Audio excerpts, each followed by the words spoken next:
The first thing that I had the students do was to take a look at some websites that had masks from around the world, and they had to choose a mask that would be their inspiration for their modern mask.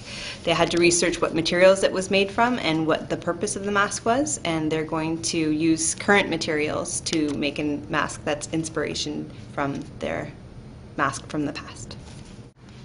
This is a mask from Italy, one from Mexico,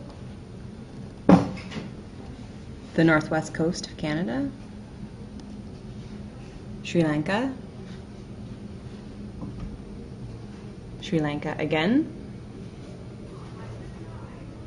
Panama, and Korea.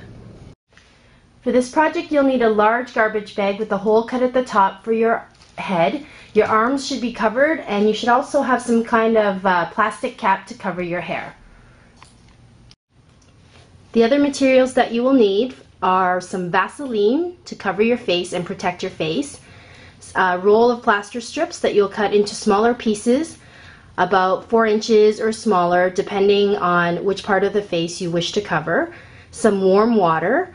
The warm water will help to dissolve the plaster into the little holes and also feel nice on your face when it's on, and then a variety of paints and paintbrushes to decorate your mask when you're done.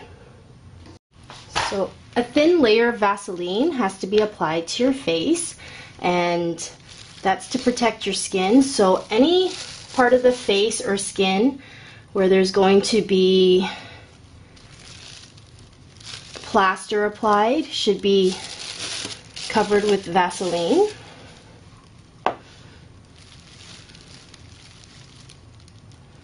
Make sure to go around the eyes.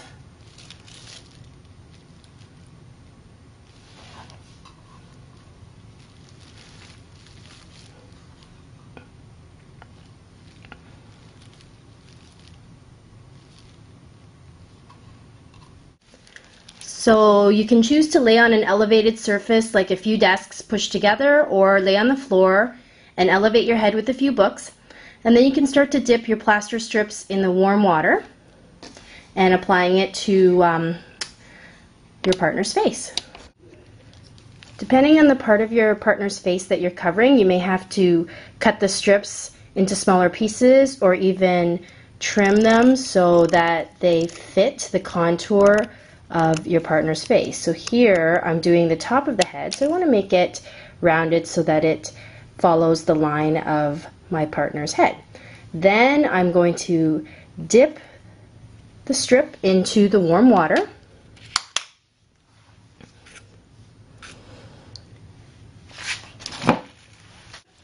Then I'm going to take 2 fingers to push the water down, and that will spread the plaster out and cover as many holes as possible on the plaster strip, and then I will apply this strip to my partner's face.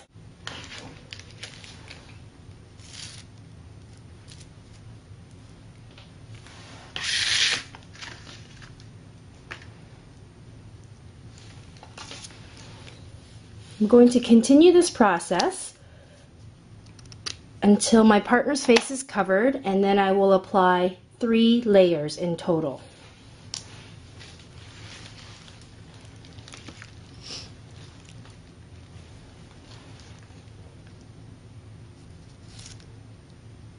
Make sure as you apply each piece that you flatten it down, smooth it down so it blends in with the pieces that are already on your partner's face.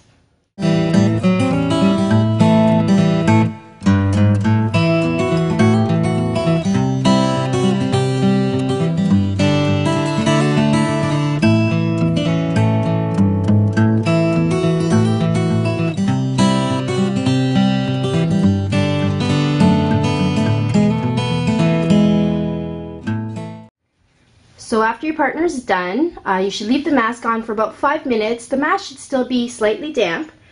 To remove the mask, your hands have to be on the side of your face. You're going to hold on to the side of your face, and then you're going to start to wiggle your jaw and squish your face around under the mask. So don't wiggle the mask, wiggle your face underneath. You may need to stick your fingers inside the mask and push it off, and then you pull it off. So you might have to put your fingers in there. Okay, got it? And pull it off, and then wash your face. Wash any plaster off of your face, and then you let your mask dry for about 24 hours. Once the masks are dry, you can start to add elements to it. That can be done with cardboard or with styrofoam. You can also take away some elements just using scissors. And once you've attached it with hot glue gun, in this case, you're going to cover the cardboard pieces with the same material that you created the mask with the plaster bandages, so that you can have a consistent texture. You can also use sandpaper to make the mask more smooth.